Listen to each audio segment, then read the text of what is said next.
Welcome to the RadioU Podcast. Coming up, Tinder's about to set you up with an AI wingman. Also, have you ever opened a bag of Cheetos and found meth inside?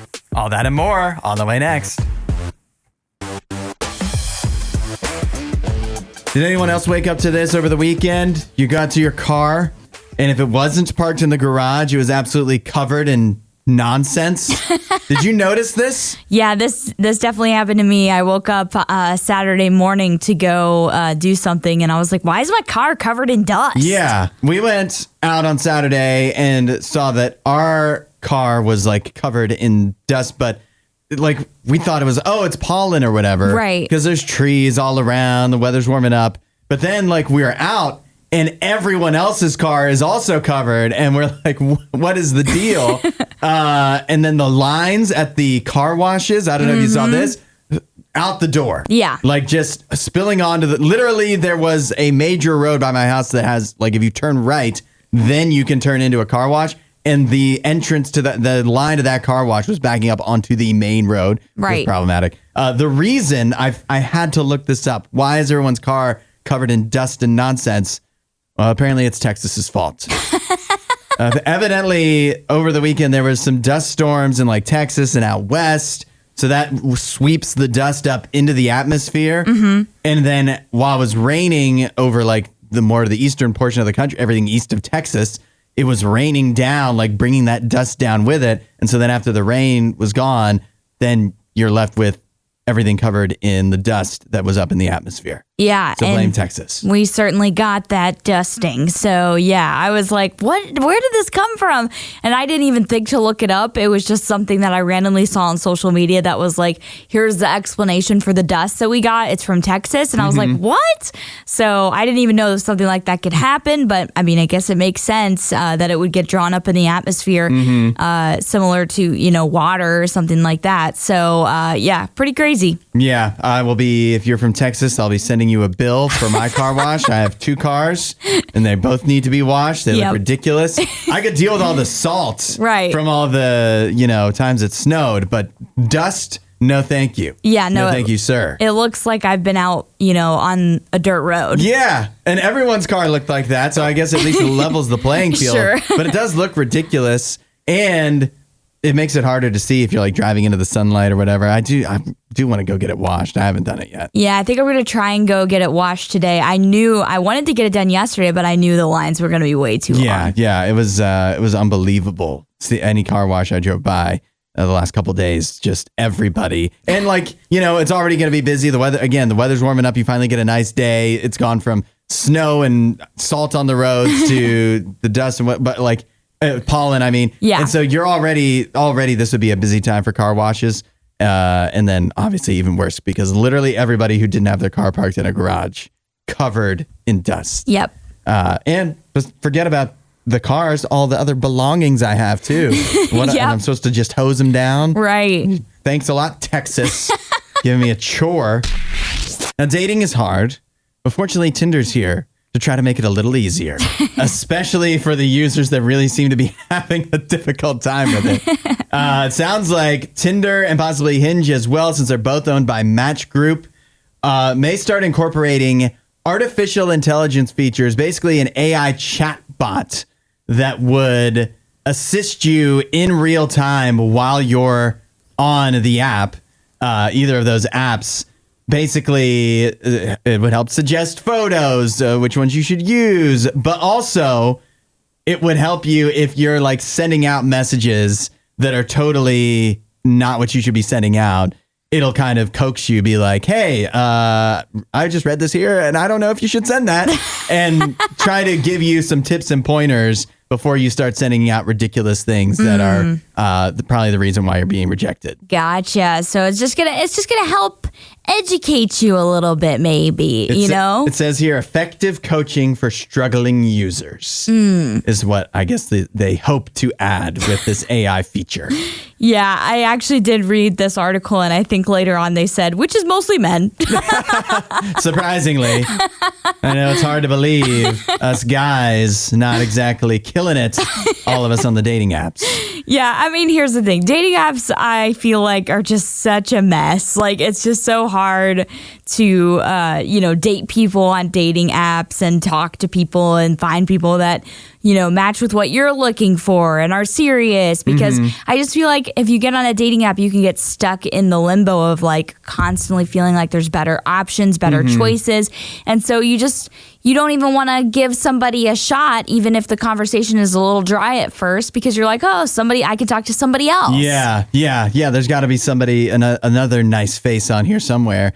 I think this is a good idea, actually. Okay. This is an effective use of AI. Okay. To me, because I think particularly for guys, when you're sending out a bunch of messages and not getting responses, that should be enough feedback. It should be enough feedback for you to go, there's something about my approach that's not working. Right. But I think for guys, when you're like, you can convince yourself like, oh, that girl, she should probably got so many messages, like they're all probably just getting so many that it's not the message that's the problem. But I think a lot of times it is, right? Like, especially if you already have matched, your message is you got to swoop in, Yeah. You got to swoop in with something good. Yes. And if you're sending either some nonsense or something boring, that's not going to get you anywhere. Exactly. I'm gonna share personal experience here. I usually don't want to get into this, but I recently tried a dating app for the first time, and one thing that I noticed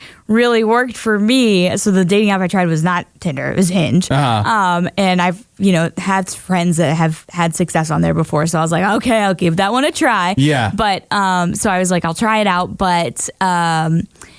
One thing I put on my bio that I noticed was like getting a lot of, responses or replies or whatever. Yeah. Was me just being like, if you join, like, would you join my co-ed softball team? Okay. So like a fun activity type thing. It's a little bit like less, the barrier is a little like less high or whatever. So it's more casual, right? And I think that can help too for guys. Like view it in a more casual realm and don't try and be super serious off the bat. You're beautiful and I want to date you. Blah, blah, blah, let's get married. Those messages unfortunately do come through to girls, and I'm sorry, but I ignore them or unmatch immediately. Yeah, that's it's all too much at first. And it just comes off as desperate. Yes, desperate. Yeah. Take it easy, everybody. But I was playing this through in my mind. I was like, since guys, like, they just send out all these messages and probably get absolutely nothing from them most of the time because it's the messages problem. Like, it's your problem sending the message, but you don't realize. Yeah. So then I was like, should women, like, if somebody sends a dumb message, should you just reply and be like, hey, I'm rejecting you because this message is dumb. Try better next time. So that'll come off as mean. But if it's a neutral party, the AI chatbot, hopefully it will be better received for the guys. Yes, good point. Yeah, the AI will help lessen the blow. Yes, right. Although then again, you are getting insulted by a robot. In a way, yeah. It's gotta word it very tactfully as well. Not just your message needs to be worded tactfully. The AI needs to word its response. It needs to word its coaching. The robot has better rizz than you. Well, I have a little bit more of an emotional story, a little bit of a, pull on the heartstrings story for you, Hudson. A tearjerker to start the day? Yeah. Well, it definitely made me emotional. I am, and I know you are as well, big baseball fan. And college baseball getting underway for some of our bigger, conferences, SEC, Big Ten, all of that. Mm-hmm. So Auburn recently had a player named Cade Ballou who hit a home run, and it was a pretty emotional moment. And you may be thinking, okay, he hit a home run. How is this emotional? Whatever. Mm-hmm. Well, the reason it was emotional is because Cade had actually just lost his mom, Stacy, to cancer literally hours before this game happened. Aww. Yeah. So the coach, Butch Thompson, was interviewed before or after this game happened, and he was saying that, like, at 10:30 that morning, he was really wrestling with, like, is Cade gonna play this game? How is he feeling? Like, what's you would think this player would just not show up. Yeah, his mom just died. It's a long season. Exactly, and you can take a night off. Right. This was the home opener, or the opener on the season, I think, but I think it was at home. And he was just like, I'm not really sure what to do here. So he ends up calling Cade's dad.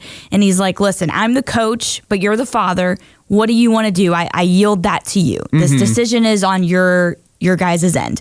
And his dad, Roger, Cade's dad, says Stacy, Cade's mom, wanted him to play. And so the coach said, all right. And he's like, I think it's the most inspiring thing I've ever seen.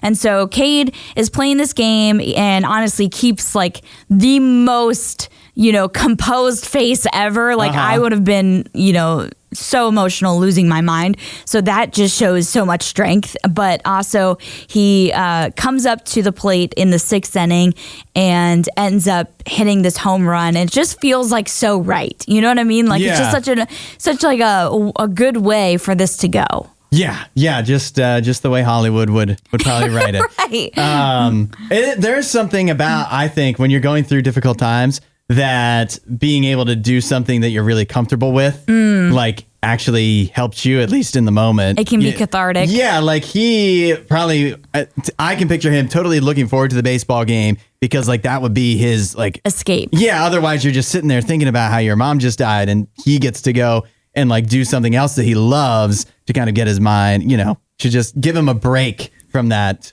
emotion. But then of course he hits the wrong home run and then all the emotion comes rushing in because that's all everybody else is thinking about. But it's so amazing that he was able to do that.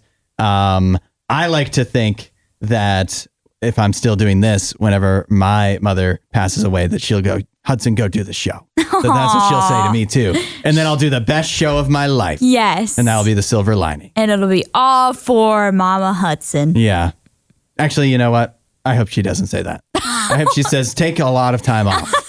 And then I can go take a nice long vacation. And then I can go, sorry, boss. It was my mom's. This is my mom's dying wish. The dying wish was that I take the longest vacation of my life in Thailand. Yeah. So that's where I'm going. I'll see you in 3 months. But no, I'm proud of this guy. Yeah, awesome job. Highlight. Well, awesome job, Cade. You are a great young man, and this is a great honor to your mom. Yes, absolutely.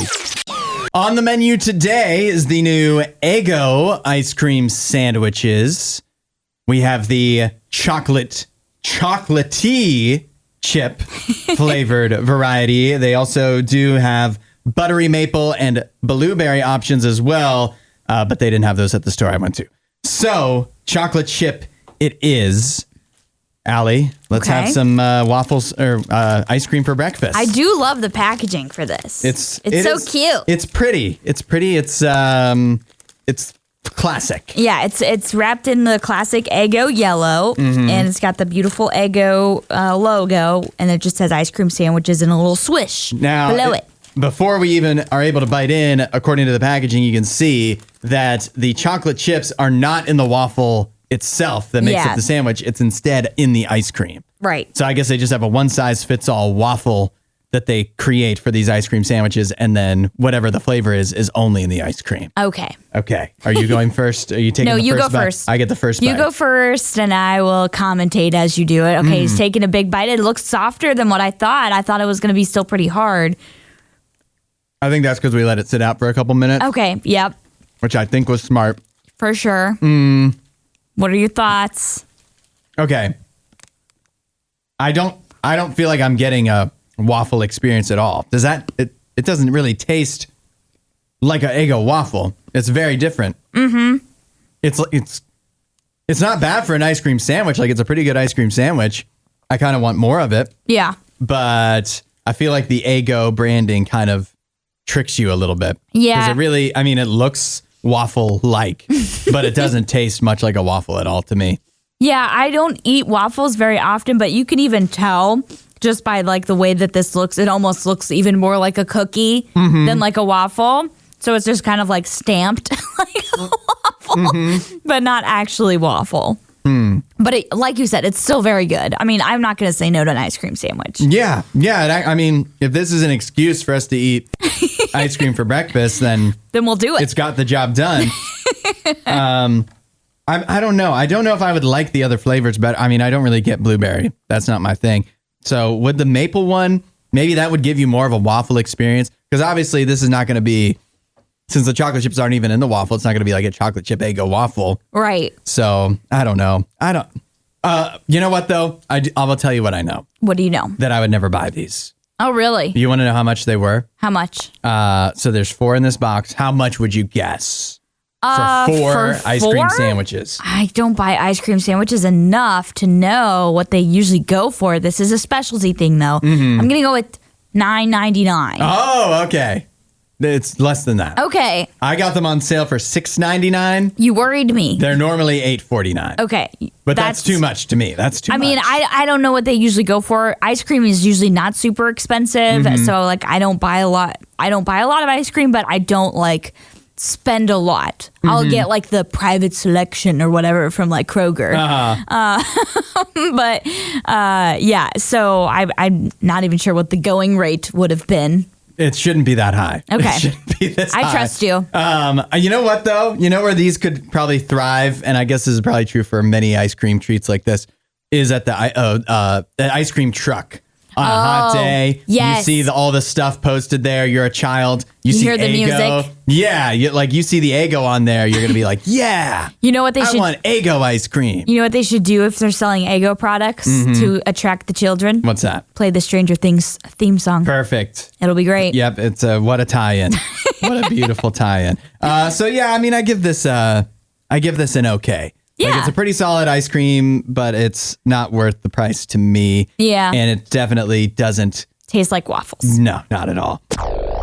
Allie, there was so much NFL news over the weekend. So I'm just going to rip through the headlines and see which sticks out to you. First of all, Josh Allen, quarterback for the Buffalo Bills, signs a massive contract extension. He is now tied for the second highest paid quarterback based off of average yearly salary, behind only Dak Prescott. Money well spent, Cowboys. So there's that. Also, the Steelers traded for DK Metcalf, receiver who had been on the Seahawks, that requested a trade, and for some reason, the Seahawks very quickly adhered to his request. Yep. So now he's in Pittsburgh. Your Browns signed Myles Garrett, who also had requested a trade, and they did not adhere to his request, but they were able to get an extension done with him. Yes, I'm so happy about that, but keep going. And then the last headline I have at the moment is the Rams signed Davante Adams, who had been with the Jets with Aaron Rodgers last year, and before that the Raiders, and the Packers before that. Yep. So lots of big headlines. What sticks out to you? I mean, to me, the two top stories, even though Josh Allen and DK Metcalf are a big move, or DK Metcalf is a big move, and Josh Allen is, it's a great, huge contract, all of that deal. Mm-hmm. I think the two bigger stories are actually Myles Garrett sticking with the Browns. Mm-hmm. The Browns obviously were unmovable in this decision. They did not want to trade their franchise player, who is Myles Garrett. Mm-hmm. And I know as a Browns fan, all of us fans love him. Amazing player, amazing guy. He clearly has, grown fond of Cleveland. Mm-hmm. He is a minority owner for the Cavs now. Yeah. But also I think the Davante Adams thing is interesting because I feel like the Jets are just fully punting. The Jets are a mystery to me. Yeah. Any team that says, no, we don't want Aaron Rodgers anymore is a mystery to me, especially when you're talking about what they're going to replace him with. But they just want to get rid of everything, every shred of anything to do with Aaron Rodgers, and that included Davante Adams, who they just had traded for. Yeah. So they released him. He winds up with the Rams, which I think is a great signing for the Rams. DK Metcalf to the Steelers is a good move for the Steelers, but here's the thing. Who's throwing it to him? It doesn't, DK Metcalf is a great receiver, but you got to have the quarterback. And whether it's Russell Wilson or Justin Fields, or unless they bring in the great Aaron Rodgers, I don't think that the Steelers are going to really be able to. And it doesn't matter who their receivers are. You got to have a good quarterback. Yeah. And I don't see them finding one this season. I love Justin Fields as an Ohio State fan, but I got to be honest, I'm a Browns fan. I don't want the Steelers to find a successful quarterback. I'm okay with them sucking in the QB position. A lot of the rumors over the weekend was that Justin Fields will wind up with the Jets, the aforementioned Jets, which really? obviously would be a mistake for both the parties, actually, I think. Yeah. Going back, this is so far back, I didn't even remember to include it. But the weekend got started with the Seahawks trading Geno Smith to the Las Vegas Raiders, which is also a head scratcher because the Seahawks are another one. Who are you replacing him with at quarterback? You had a quarterback who maybe not quite good enough to get you to the Super Bowl, but was decent every year. Yeah, it was solid, and now you're replacing him with a question mark. However, the rumors are that they either want Sam Darnold, which would be a mistake, or Aaron Rodgers, which would be great, except now he has no receivers there. So except for Jackson Smith and Jigba. So yeah. I don't know there's a lot of QB questions in the upcoming season. We got plenty of time to deal with it. We got a draft coming up soon. So maybe some of the questions will be answered after that. Maybe some, no-name QBs will come up out of the draft and end up making an impact. I feel like there's always at least one. Yeah. I think it's Cam Ward this year, although there's some like Shedeur Sanders. Those are the big names, but I mean, there's always at least one guy that you're that rises up the charts. He was drafted in the third round and he's like suddenly balling out. Where did he come from? You know? I really just feel like with all this quarterback stuff though this season that it's like shuffling deck chairs on the Titanic. if it doesn't involve Aaron Rodgers, like, what are you doing talking yourself into Sam Darnold, Kirk Cousins? At this point, like, what are you doing?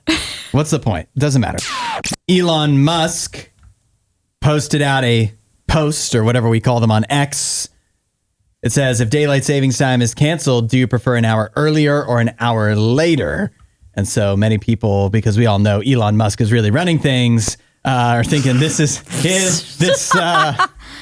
poll is going to decide what we do when we cancel daylight savings time. Okay. And so Allie, answer the question. Do we want, when we get rid of daylight savings time, which hopefully we're about to do, are we leaving the clocks the way they are now, which would be an hour early, right? Mm-hmm. Or are we switching them back to what they were, and so we'd be an hour later? I have seen a lot of people advocating for falling back and then sticking it there, leaving it at that. Yeah. And I think the last time we really talked about this was when fallback happened in November. Mm-hmm. And I think I'd be okay with it staying there.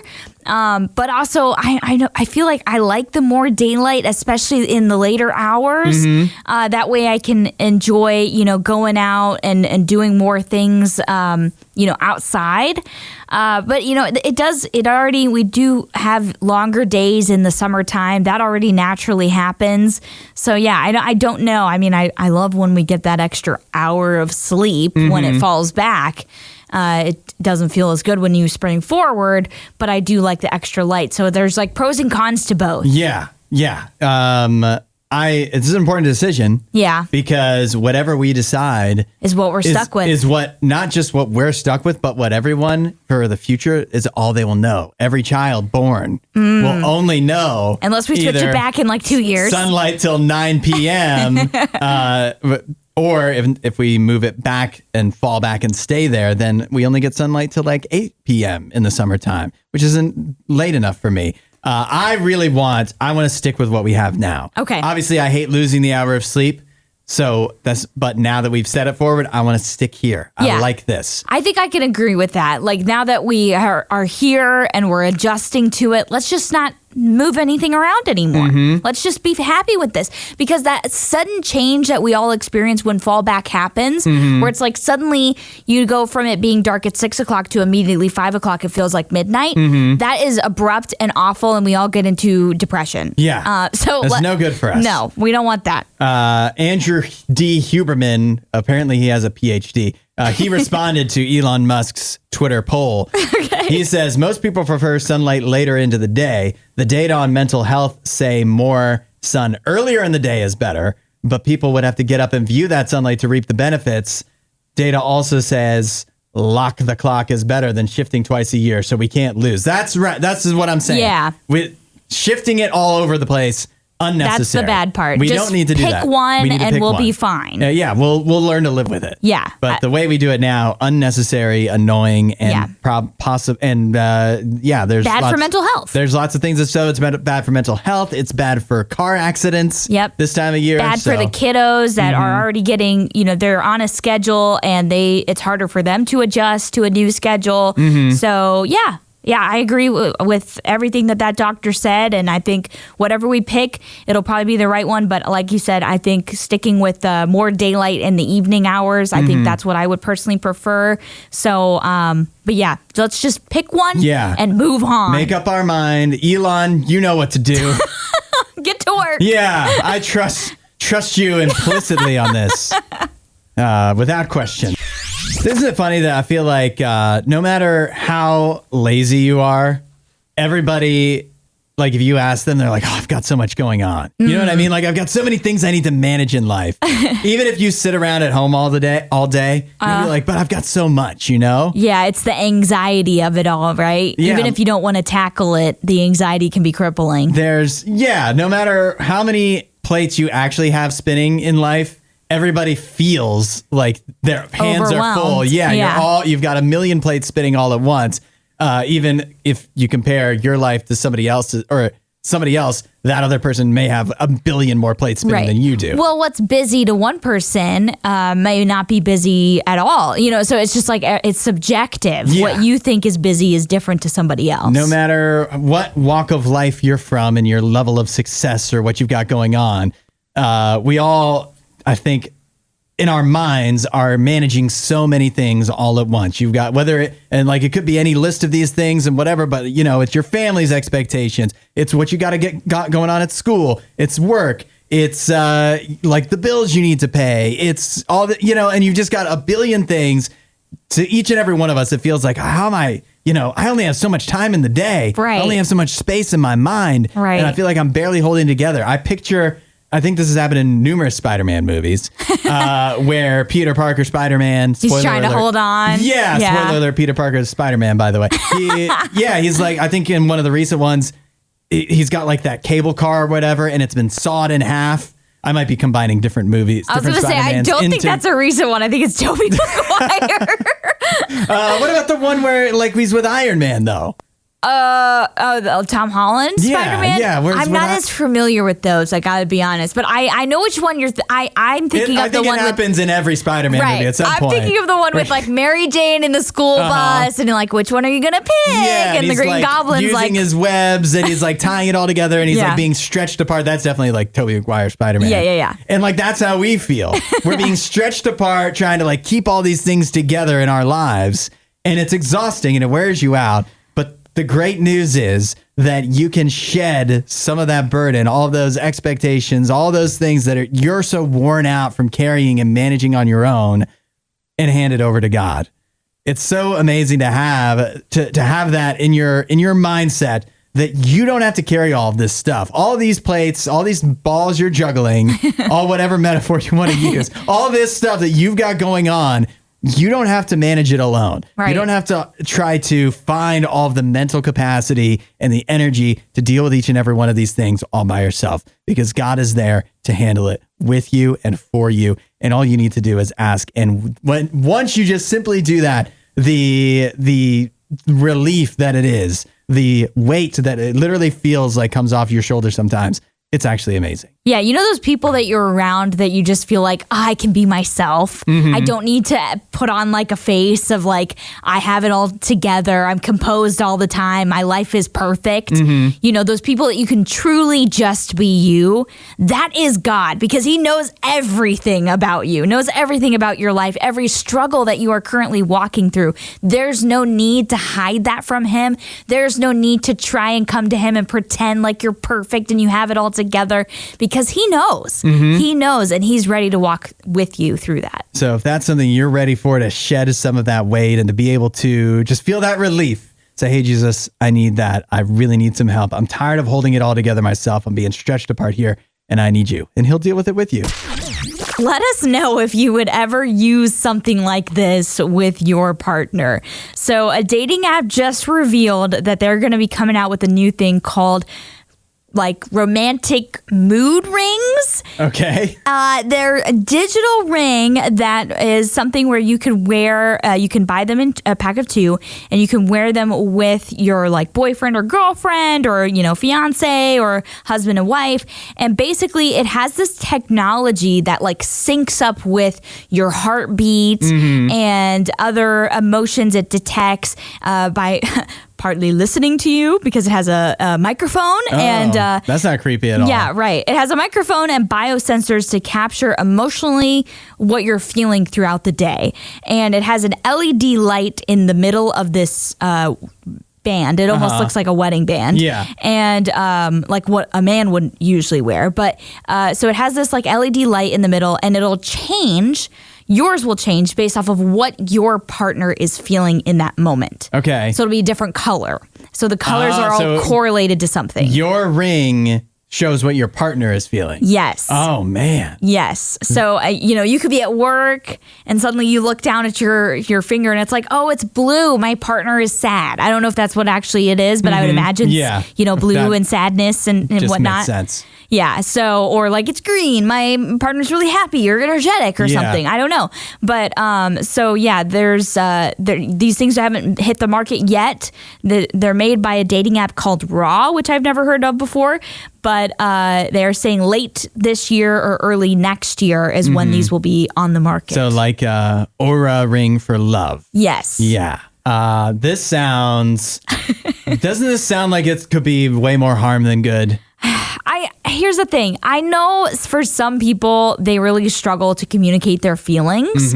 So sometimes I think this could be helpful. Like if you're stressed out and anxious and you are not good at sharing that and your partner has no idea that you are feeling that way, this could be helpful. It's like a little like insight into how they're feeling. Yeah. But also I'm a little worried about the listening part, like the microphone, like security wise. They say that's not a big issue, but every company says that with their devices that listen to you.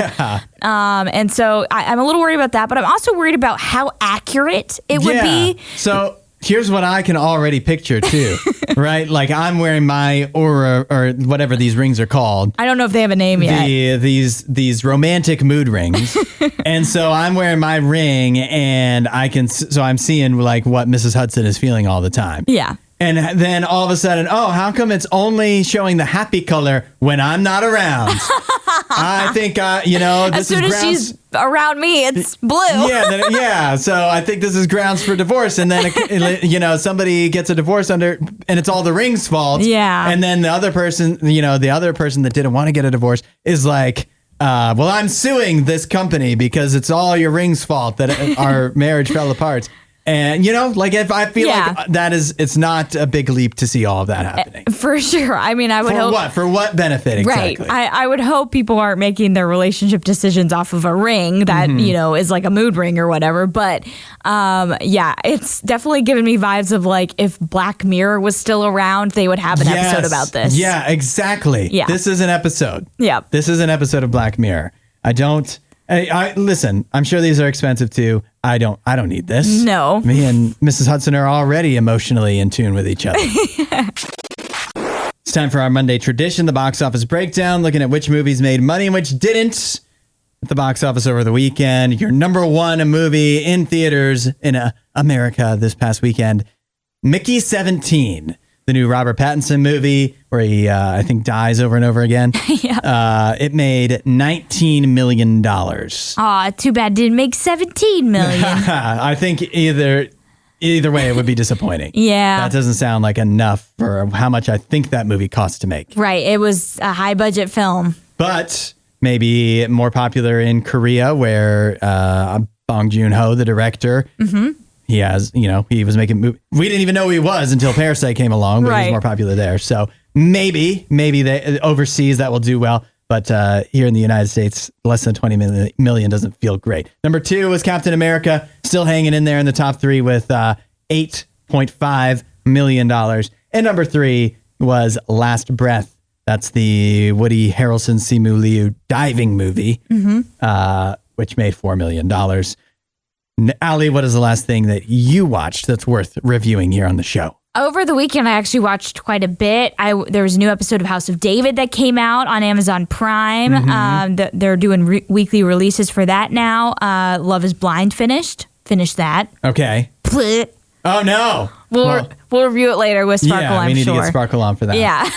And then I had planned a binging session with my two cousins, Kathy and Christy, where we decided we were going to get together and watch a show that we watched, I think, a year or two ago called School Spirits. It's on Paramount Plus, and season 2 just came out in January. So they just finished airing season 2, and so we got together and watched all of it in one day. So that was on Saturday. Overall, I felt like it was a really good season. The concept is very interesting for the show. I don't want to give any spoilers if you haven't seen it, but I felt like it was a very strong season. Unfortunately, the ending doesn't quite stick because they leave it on a cliffhanger, and there's a lot of questions that are just like really bugging us now. We're like, how does this work? And how does this work? We're assuming they're going to get to it, but it's like, it felt great through the whole season, and then the end, I was just like, a little wah-wah a little bit, but overall a good season. Just was hoping for a better ending. That's a bummer. Yeah.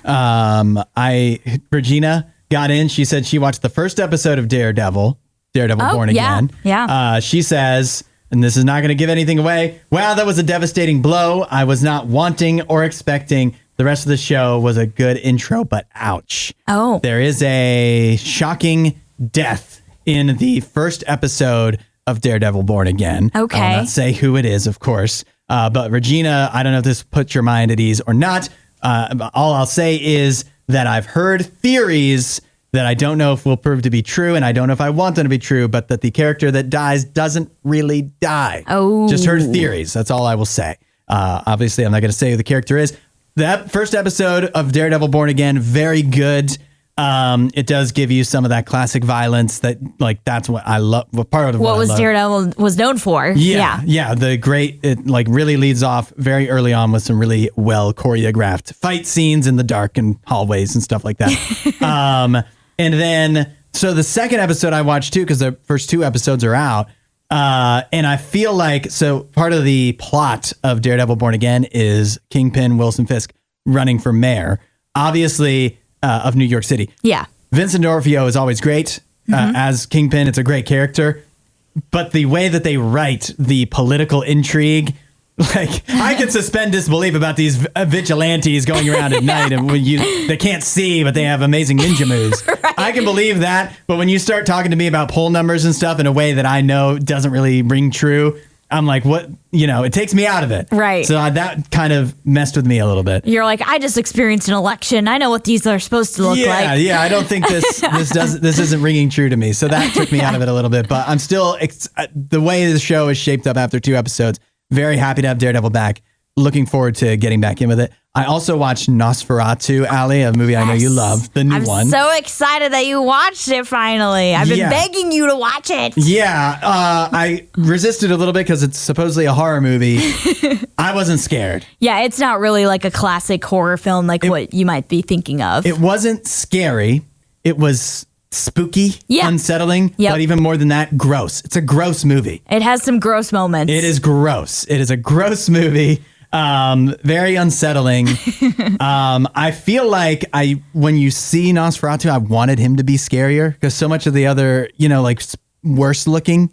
Oh, okay. I just wanted the sight of him to really upset me, and it didn't. I think less so the sight of him scares me, and more just the fact that the description, as Bill Skarsgård, who plays him, he says it in the movie where he's like, "I am nothing more than an appetite," and that's truly what describes him. I mean, he's a vampire. Yeah, he's nothing more than an appetite. So I think I appreciated what Robert Eggers did with his character and making him just like the epitome of evil. Yeah, Yeah, no, it was very well made. I'm happy I watched it, but I'm grossed out. I did feel smarter watching it too because they're talking in that old English. Right. I love that. William Dafoe? Well, you got to comment on William Dafoe. I mean, he's awesome. He's amazing. He is the best part. Oh yeah. I forgot he was in it until he shows up, and I'm like, oh, I'm glad that he's in this. Yes. But man, it was gross. Officials in Evansville, Indiana, just seized about 40 pounds worth of meth 40 pounds worth. 40 pounds of meth. The meth was hidden inside bags of Cheetos that were trying to be sent through the mail. Oh, what? None of that sounds like a well thought out plan to me. No. But this is how it took place. The Vandenberg County Sheriff's Office found that detectives on their drug task force were notified that the bags of Cheetos had been addressed to a home in Evansville. Upon responding, they determined that those bags contained meth. They also then went ahead and started staking out the address that they had been addressed to. Yeah. They observed a white van arrive. 2 people pick up the packages, get back in the van. When the police attempted to stop the van, the suspects fled and were later apprehended when the van crashed. One last insult to injury there. Yeah, this is wild story here, and I see the picture that like the police shared or whatever of this. Where it's just literally on a table, a line of Cheetos bags, and then on top many of bags of Cheetos. Right, on top of it is all the meth. It's just crazy. Like you said, very, very dumb that someone thought this plan would work. Because I mean, you have to imagine that those Cheetos weigh basically nothing. Right. These aren't even the crunchy ones. These are the puffs. They weigh basically nothing. So you put anything in a Cheetos bag that's not Cheetos. Yeah.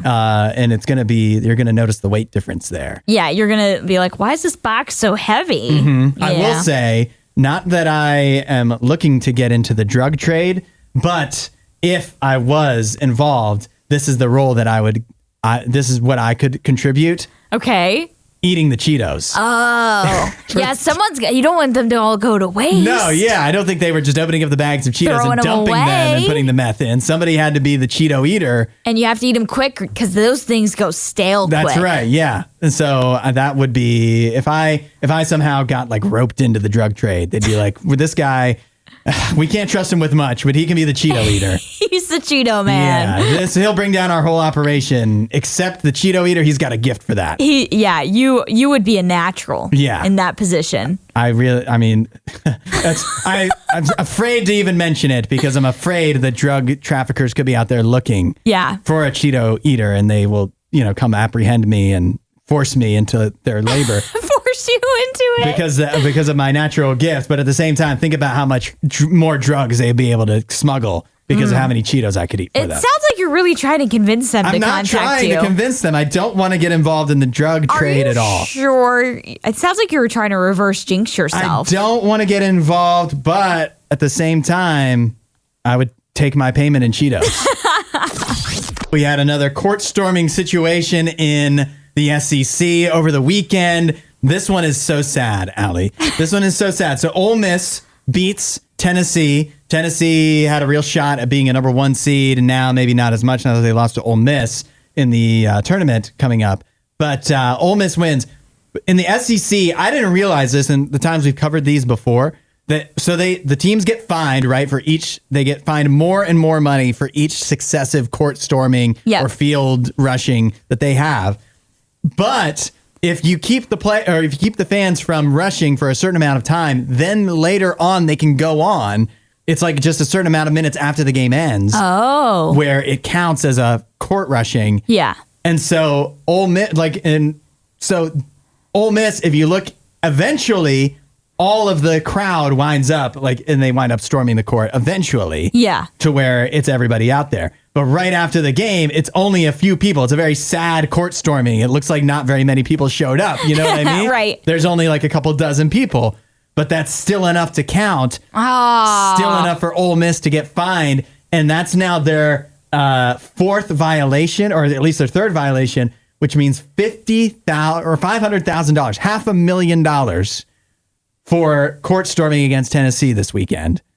They are now threatening fans and students that storm the court with being banned from all future athletic events. All of their game privileges would be revoked if they catch these people storming the court again. Yeah. Which, yet again, I mean, they're doing what they have to do to comply with the SEC rules. But this is why the SEC rules are so stupid. Yeah, again, we've talked about this with this thing that happened with Vanderbilt, where the basketball game where the fans stormed the court, and was it Tennessee that they beat too? I can't remember if it was Tennessee or Kentucky. They stormed against Tennessee and Kentucky. Yeah, I don't know which one was which. But when they got the $500,000 one, so it was the third one that they did, because they stormed against Alabama, and then the 2 basketball games that they stormed against. So this was the third one, and I remember the athletic director was walking around the arena trying to tell the fans and the students, don't storm the court. We will get fined. We will lose this money. We can't use it for, future development of our programs. And, that's dumb. Don't let us lose this money. Well, this athletic director from Ole Miss, he sent out a threat, pretty much. His name's Keith Carter. Yeah. And he goes, our staff is currently reviewing post-game footage from Wednesday, and any individuals who are identified will face a potential loss of game privileges. As you said, Hudson, entering the playing surface without permission is strictly prohibited and will not be tolerated. So they're literally scrubbing the footage. Yeah. They're scrubbing the footage This to be is like, crazy. who was out there and what students and whatnot. By the way, Keith Carter, punishing these students that already did this is not going to bring back your $500,000. Nope. You still have to pay it. And I just hate these rules. This rule just needs to go away. Let me get back on my hobby horse. I hate the SEC court storming rules. Let the students have some fun, especially when in this case, there's only a couple dozen people out there. At first, it's not dangerous. No. Yeah.